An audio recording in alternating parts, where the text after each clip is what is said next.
अगर आप भी टीसीसी का इनिशियल टेस्ट दे रहे हैं और अभी तक आप लोगों को मोस्ट रिपीटेड एमसीक्यूज का नहीं पता तो रुक जाए इससे पहले कि आप लोगों का इनिशियल टेस्ट फेल हो। तो आज हम लाए हैं आप लोगों के लिए इस वीडियो में मोस्ट इंपोर्टेंट टिप्स यानी वर्बल, नॉन वर्बल और एकेडमिक के पिछले साल वाले मोस्ट रिपीटेड एमसीक्यूज हम डिस्कस करेंगे, शॉर्टकट ट्रिक्स हम डिस्कस करेंगे और जो हमारी एनालिसिस है, जो मोस्ट इंपोर्टेंट चैप्टर्स है उसको भी डिस्कस करेंगे और जो हमारे पेड कोर्सेज है उसका भी आपको आइडिया दे। तो आज के वीडियो में सबसे पहले मैं वर्बल के कुछ रिपीटेड क्वेश्चंस आपको टीच करवाऊंगा जिनके आंसर अक्सर लोग गलत देते हैं। कोई आपको कहता है कि इसका आंसर ये है, कोई कहता है कि इसका आंसर ये है। तो सबसे पहला क्वेश्चन क्या है कि why we send children to school. तो अक्सर वहाँ पे ऑप्शन में होता है फॉर एजुकेशन, फॉर ग्रूमिंग। तो देखिए इसका बेस्ट आंसर क्या है, फॉर ग्रूमिंग। ठीक है, तो वहाँ पर आप लोगों ने ग्रूमिंग के ऊपर क्लिक करना है, क्योंकि सबक ये नहीं बल्कि हम ग्रूमिंग के लिए बच्चों को भेजते हैं। मेन मकसद होता है ग्रूमिंग, ग्रूमिंग के अंदर फिर एजुकेशन भी आ जाता है। ठीक है, देखिए डियर स्टूडेंट्स, इसका बेस्ट आंसर क्या है, फॉर ग्रूमिंग। ठीक है, अच्छा देखिए नेक्स्ट क्वेश्चन क्या है, व्हाई वी बॉयल मिल्क। हम मिल्क को क्यों बॉयल करते हैं। तो इसका बेस्ट आंसर क्या है, किल जर्म्स। ठीक है, जर्म्स को किल करने के लिए। वहाँ पर आपको ऑप्शंस में मिलेगा फॉर प्रिजर्वेशन। तो देखिए प्रिजर्वेशन के लिए हम प्रिजर्वेटिव ऐड करते हैं। ठीक है, हमारा मेन मकसद क्या होता है मिल्क को बॉयल करने का, किल जर्म्स। ठीक है, वाई वी रीड न्यूज़पेपर। तो देखिए वहाँ पर आपको ऑप्शन में मिलेगा फॉर नॉलेज, फॉर एजुकेशन। तो वहाँ पर अक्सर लोग क्या करते हैं कि नॉलेज के ऊपर क्लिक कर लेते हैं। ठीक है, नॉलेज के ऊपर क्लिक कर लेते हैं कि जो कि टोटली गलत है। क्यों, क्योंकि न्यूज़पेपर को हम पढ़ते हैं करंट अफेयर्स के लिए। ठीक है, करंट अफेयर्स के लिए। नॉलेज के लिए हम बुक्स को पढ़ते हैं। ठीक है, न्यूज़पेपर को हम पढ़ते हैं करंट अफेयर्स के लिए, ताकि हमें पता चले कि आसपास क्या हो रहा है। तो न्यूज़पेपर के साथ क्या है, करंट अफेयर्स। नेक्स्ट आपका क्या है कि 10% ऑफ 90। तो जब भी आपके इनिशियल टेस्ट में इस तरह के क्वेश्चन आ जाए, इसका रूल क्या है, आपने इस नंबर के पहले डिजिट को इस नंबर के पहले डिजिट के साथ मल्टीप्लाई कर दे। तो 9 multiply by 1 is equal to 9। तो ये आपके पास हो गया 10%। अच्छा देखिए 90% ऑफ 90, ये भी इसी तरह करना है। इस नंबर के पहले डिजिट को इस नंबर के पहले डिजिट के साथ मल्टीप्लाई करें तो 9 multiply by 9 is equal to 81। तो आपका आंसर क्या हो गया, 81। तो ये आपके वर्बल के कुछ रिपीटेड क्वेश्चन हो गए। बाकी हमारे नोट्स के अंदर टोटल 250 वर्बल और नॉन वर्बल और 100% उसी से वर्बल नॉन वर्बल आ रही है। कोई भी क्वेश्चन बाहर से नहीं आ रहा है, ये भी हमारे नोट्स के अंदर मौजूद है। लेकिन आप तो हमारे यूट्यूब के स्टूडेंट्स हो, आप लोग को इसलिए समझा रहा हूँ क्योंकि अक्सर यूट्यूबर्स ने इनके आंसर गलत दिए, ये इनके एक्यूरेट आंसर है। और अगर आप लोग हमारे नोट्स बाय करना चाहते हो तो ये हमारा कॉन्टैक्ट नंबर है। अभी देखिए हम आते हैं एकेडमिक की तरफ। ठीक है, एकेडमिक में सबसे पहला क्वेश्चन क्या है, इंग्लिश के मोस्ट रिपीटेड एमसीक्यूज। इंग्लिश के 10 से 12 क्वेश्चन है जो आज के इनिशियल टेस्ट में बार बार आ चुके हैं मुख्तलिफ सेंटरों में। तो उनको मैंने एक स्लाइड के ऊपर किया, आप लोग इसकी स्क्रीनशॉट ले ले और इनको याद कर ले। पहला क्वेश्चन क्या है कि वाइल्ड का सिनोनिम क्या है। वाइल्ड कहते हैं जंगली, वो जंगली जानवर जिसे हम कहते हैं। ठीक है, तो इसका सिनोनिम क्या है, अनटेम्ड, जिसको किसी ने पाला ना हो। ठीक है, अच्छा नेक्स्ट क्या है, आल्तो। आल्तो क्या है, it is subordinating conjunction. Conjunction के 3 टाइप्स है, तो ये उनमें से सबऑर्डिनेटिंग कंजंक्शन है। ठीक है, अच्छा देखिए नोवाइस का सिनोनिम क्या है, बिगिनर। ठीक है, न्यू कमर, लर्नर। ठीक है, अप्रेंटाइज। ठीक है, तो ये नोवाइस का है। नेक्स्ट क्या है, प्रोलॉन्ग का सिनोनिम क्या है। तो प्रोलॉन्ग का सिनोनिम क्या है, एक्सटेंड। इनिशियल टेस्ट में ये एक्सटेंड आया था और यहाँ पर ये बिगिनर इनिशियल टेस्ट में आया था और ये अनटेम्ड इनिशियल टेस्ट में आया था। ठीक है, इसी तरीके से एक्सक्यूज का क्या है, तो एक्सक्यूज का है अपोलॉजी, ये इनिशियल टेस्ट में आ जाया था। Justification, pardon, defence. ठीक है, माफी मांगना, सफाई पेश करना। अच्छा देखिए मेडल का क्या है, तो मेडल का है अवॉइड। ये अवॉइड आज इनिशियल टेस्ट में आया था। ठीक है, तो ये सारे जो मैंने आपको यहाँ पर सिनोनिम्स और एंटोनिम्स लिखे हैं, ये आज के इनिशियल टेस्ट में आए थे। इसको आप स्क्रीनशॉट ले ले, इसको कवर कर ले। इससे हट के भी कुछ लास्ट टाइम भी आए थे। टोटल हमारे नोट्स के अंदर हमने 50 सिनोनिम्स और एंटोनिम्स दिए हैं और ऑलमोस्ट सारे के सारे वहाँ से आ रहे हैं। कोई भी क्वेश्चन ऐसा नहीं है जो बाहर से, ये भी उसके अंदर मौजूद है। तो अगर आप लोग हमारे उन नोट्स को बाय करना चाहते हो तो ये हमारा कॉन्टैक्ट नंबर है। ठीक है, अच्छा देखिए अभी नेक्स्ट हमारा क्वेश्चन क्या है कि skew symmetric matrix always. Skew symmetric matrix जो है हमेशा के लिए क्या, तो इसके ऑप्शंस क्या है, सिमेट्रिक, नॉन सिमेट्रिक और जीरो। तो ये नॉन सिमेट्रिक होता है। क्यों नॉन सिमेट्रिक होता है, क्योंकि इसकी एक प्रॉपर्टी है जिसके मुताबिक अभी यहाँ पर देखिए अगर आप लोग इसका ट्रांसवर्स लोगे तो ये इनवर्स के बराबर होगा। मींस एक दूसरे के सिमेट्रिकली बराबर तो नहीं है ना। तो अगर आप ए का ट्रांसपोज लोगे तो इनवर्स आप ए के बराबर होगा। तो देखिए अभी ये तो सिमेट्रिकल नहीं हुए ना, तो इसलिए skew symmetric matrix is always non symmetric. ठीक है, इस तरह यहाँ पे क्या है, यहाँ पे मैंने ये दिया है कि अगर आप मैट्रिक्स का ट्रांसपोर्ट लोगे तो नेगेटिव आप ओरिजिनल मैट्रिक्स के बराबर होगा। मींस ओरिजिनल मैट्रिक्स के बराबर नहीं होगा, उसके नेगेटिव के बराबर होगा। तो इसलिए ये इक्वल नहीं है। बाकी इसमें क्या है, डायगोनल एलिमेंट जो होते हैं तो आपके पास जीरो होते हैं। ठीक है, डायगोनल एलिमेंट्स इसमें जीरो होते हैं। ये मोस्ट इंपोर्टेंट एमसीक्यू है, ये भी बार बार एमसीक्यू में आया है कि diagonal elements in skew symmetric matrix is, तो ये आपके पास क्या होते हैं, ये जीरो के बराबर होते हैं। एक आपके पास आगे और भी मैट्रिक आएगा उसके अंदर ये नॉन जीरो होते हैं। ठीक है, अच्छा, स्क्यू सिमेट्रिक मैट्रिक्स क्या है, इसके अंदर ये प्रॉपर्टी होती है। डियर स्टूडेंट, इस वीडियो को लाजमी लाइक करें, ठीक है, और बाकी नीचे कमेंट में आप अपना नाम लिखे और टेस्ट सेंटर लिखे, ताकि मैं आपके टेस्ट सेंटर के मुताबिक आप लोगों के साथ टेस्ट के क्वेश्चंस कमेंट सेक्शन में शेयर करता जाऊं। और मजीद आप जिन टॉपिक्स के ऊपर, जिन सेक्शंस के ऊपर वीडियोस चाहते हैं तो मुझे बताएं। बाकी इसको लाजमी शेयर करें अपने दोस्तों के साथ, क्योंकि अक्सर स्टूडेंट्स को बहुत मसला होता है, उनको एक्सपीरियंस कहीं पे भी नहीं मिलते। तो इस वीडियो को लाजमी शेयर करें ज़्यादा से ज़्यादा लोगों के साथ, ताकि ज़्यादा से ज़्यादा लोगों की हेल्प हो सके। सो डियर स्टूडेंट, नेक्स्ट हमारा क्वेश्चन क्या है कि अगर x की वैल्यू है 3y, if x is equal to 3y and 3x minus 2y is equal to 7, तो y की वैल्यू आप मालूम करें, y की वैल्यू क्या होगी। तो देखिए इसका मैंने पूरा एक सोल्यूशन यहाँ पे लिखा हुआ है। देखिए ये इसका सोल्यूशन है, x is equal to 3y, तो हम x की वैल्यू यहाँ पर पुट कर देंगे, ठीक है। यहाँ से हमारे पास 9y माइनस 2y, तो 9y माइनस 2y किसके बराबर होगा, 7y के। यहाँ पर एक दूसरे को कैंसिल कर लेंगे, तो y की वैल्यू क्या आ जाएगी, 1। तो ये देखिए आपके पास एक क्वाड्रेटिक इक्वेशन है, ठीक है, पॉलिनोमियल है, ठीक है, लीनियर इक्वेशन है, और इसको आपने सॉल्व करना है, ठीक है। अच्छा देखिए स्टूडेंट, नेक्स्ट आपके पास क्या है, फ्रैक्शन के कितने टाइप्स है। तो फ्रैक्शन जो हमारे पास मैथ्स में होता है, इसका टोटल 2 टाइप्स है। एक होता है प्रॉपर फ्रैक्शन और एक होता है इम्प्रॉपर फ्रैक्शन, ठीक है। तो ये 2 टाइप्स है, रैशनल फ्रैक्शन और इम्प्रॉपर फ्रैक्शन, ठीक है। इसको प्रॉपर फ्रैक्शन भी कहते हैं। तो ये आपके पास हो गए। अच्छा देखिए नेक्स्ट आपके पास क्या है कि सब एटॉमिक पार्टिकल एक्सेप्ट, ठीक है। तो ये देखिए ये इलेक्ट्रॉन, प्रोटॉन और न्यूट्रॉन, ये तो सब एटॉमिक पार्टिकल्स है ना, एक एटम के अंदर पार्टिकल्स होते हैं, जबकि ड्यूट्रॉन नहीं है। ड्यूट्रॉन क्या चीज़ है, तो ड्यूट्रॉन इज बेसिकली आपके पास न्यूक्लियस ऑफ ड्यूट्रियम होता है। ड्यूट्रियम क्या है, हैवी हाइड्रोजन होता है, जिसके अंदर एक प्रोटॉन होता है और एक न्यूट्रॉन होता है, ठीक है। तो इलेक्ट्रॉन, प्रोटॉन और न्यूट्रॉन आपके पास सब एटॉमिक पार्टिकल्स है, जबकि ड्यूट्रियम क्या है, दिस इज हैवी हाइड्रोजन, जिसके अंदर एक प्रोटॉन होता है और एक न्यूट्रॉन होता है, ठीक है। तो ये आपके पास हो गया। नेक्स्ट आपके पास क्वेश्चन क्या है कि अगर अर्थ 0 हो जाए, ठीक है, if the earth become 0 then it become, देखिए ये क्वेश्चन स्टूडेंट ने शेयर किया था, तो इसके साथ उसने ऑप्शन भी शेयर किए थे। तो ये कुछ इनकम्प्लीट क्वेश्चन है, लेकिन अगर इसका मतलब ये है कि अगर अर्थ का वोल्टेज 0 हो जाए तो अर्थ क्या बन जाएगा, अर्थ एक बेस्ट कंडक्टर बन जाएगा। क्यों, क्योंकि वोल्टेज के लिए हमारे पास पोटेंशियल डिफरेंस होना लाजमी है कंडक्टर के लिए। तो अगर अर्थ का वोल्टेज जब 0 करोगे तो आगे आपके पास पोटेंशियल डिफरेंस प्रोड्यूस होगा, तो अर्थ एक गुड कंडक्टर बन जाएगा, ठीक है। नेक्स्ट मेरे ख्याल में ये भी क्वेश्चन आ सकता है कि अगर अर्थ की ग्रेविटी 0 हो जाए, अर्थ की ग्रेविटी 0 हो जाए तो इसका क्या असर पड़ेगा। तो देखिए अगर आपने जी को 0 किया तो आपके पास वेट बराबर है W is equal to mg, तो वेट आपके पास क्या हो जाएगा, वेट भी आपके पास 0 हो जाएगा, सबसे पहले चीज। तो आपसे इनिशियल टेस्ट में यह भी क्वेश्चन पूछा जा सकता है कि अगर अर्थ की ग्रेविटी 0 हो जाए तो मास के साथ क्या होगा, तो मास कांस्टेंट रहेगा। ग्रेविटी आपके पास 0 हो गई है तो आपके पास वेट 0 हो जाएगा, ऑब्जेक्ट फ्रीली फॉल करेगा, ठीक है, फ्लोट फ्रीली, क्योंकि अट्रैक्शन फोर्स खत्म हो जाएगा। इसी तरीके से वेट ऑफ द ऑब्जेक्ट 0 हो जाएगा, मास कांस्टेंट रहेगा, मास के अंदर कोई चेंज नहीं आएगा, ठीक है। ऑर्बिटल मोशन ऑफ सैटेलाइट और प्लैनेट्स की ये भी डिस्टर्ब हो जाएगा, क्योंकि ऑर्बिटल मोशन जो है तो ये भी ग्रेविटी की वजह से होता है, ठीक है। नेक्स्ट आपके पास क्या है कि reaction in which forward reaction is equal to backward reaction, ऐसा रिएक्शन जिसमें फॉरवर्ड और बैकवर्ड रिएक्शन बराबर होते हैं, तो उसको क्या कहते हैं, उस कंडीशन को हम कहते हैं केमिकल इक्विलिब्रियम, ठीक है। अभी केमिकल इक्विलिब्रियम के क्या कैरेक्टरिस्टिक्स होंगे, इसके ऊपर काफी सारे क्वेश्चंस आ चुके हैं पिछले कोर्सेज में भी, और आज भी एक क्वेश्चन आ चुका है।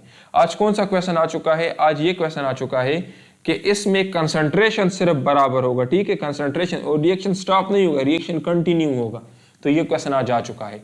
आपसे पूछा जाएगा कि केमिकल इक्विलिब्रियम में रिएक्शन स्टॉप होगा या डायनेमिक होगा। तो रिएक्शन आपके पास डायनेमिक इक्विलिब्रियम में होगा, जितना रिएक्टेंट से प्रोडक्ट बनेगा उतना प्रोडक्ट से रिएक्टेंट बनेगा, रिएक्शन स्टॉप नहीं होगा।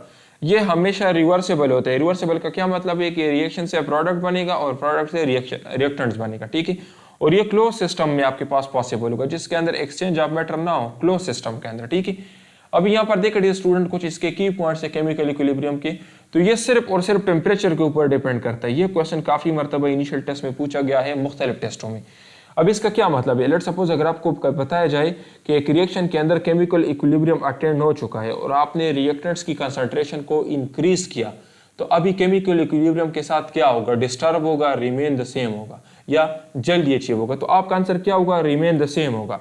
सिर्फ और सिर्फ अगर आप टेम्परेचर के साथ छेड़छाड़ करोगे तो आपके पास केमिकल कांस्टेंट जो है, इक्विलिब्रियम कांस्टेंट जो है, ये डिस्टर्ब होगा, ठीक है। तो ये आपके पास हो गया। और कैटलिस्ट जो है तो इक्विलिब्रियम की पोजीशन को डिस्टर्ब नहीं करता, जस्ट ये आपके पास जो केमिकल इक्विलिब्रियम है जल्दी अटेन होगा, पोजीशन सेम टू सेम रहेगा, जस्ट जल्दी अटेन होगा, ठीक है। नेक्स्ट आपके पास क्या है कि अगर Kc की वैल्यू 1 से ज्यादा है तो इसका क्या मतलब है कि प्रोडक्ट ज्यादा है, ठीक है, और रिएक्शन जो है फॉरवर्ड डायरेक्शन में जाएगा, ठीक है।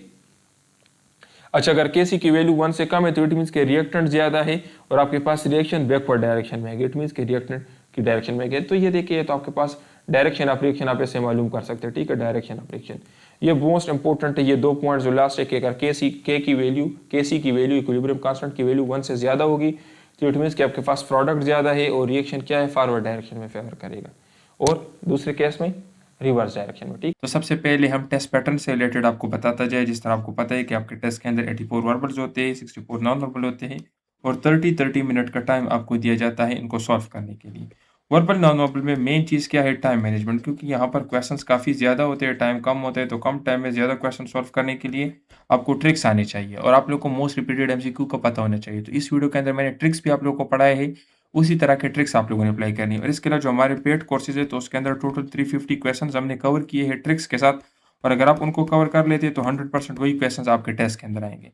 बाकी एकेडमिक के 50 क्वेश्चंस होंगे और 30 मिनट का टाइम दिया जाएगा। एकेडमिक ज़्यादा मुश्किल इसलिए होता है क्योंकि एकेडमिक का सिलेबस ज़्यादा है। इसमें देखिए फर्स्ट ईयर सेकंड ईयर का फिजिक्स, केमिस्ट्री, आपके इंग्लिश और मैथ्स इंक्लूड है। तो अगर इन चैप्टर्स को काउंट कर ले तो काफ़ी ज़्यादा बनती है। तो इसके लिए क्या है कि आपने अपने सेंटर के हिसाब से मोस्ट इंपॉर्टेंट चैप्टर्स को कवर करना होता है। हमने जो अपने नोट्स बनाए हुए हैं तो जिस सेंटर से आपका टेस्ट होगा उसी सेंटर के हिसाब से हम आपको नोट्स देंगे।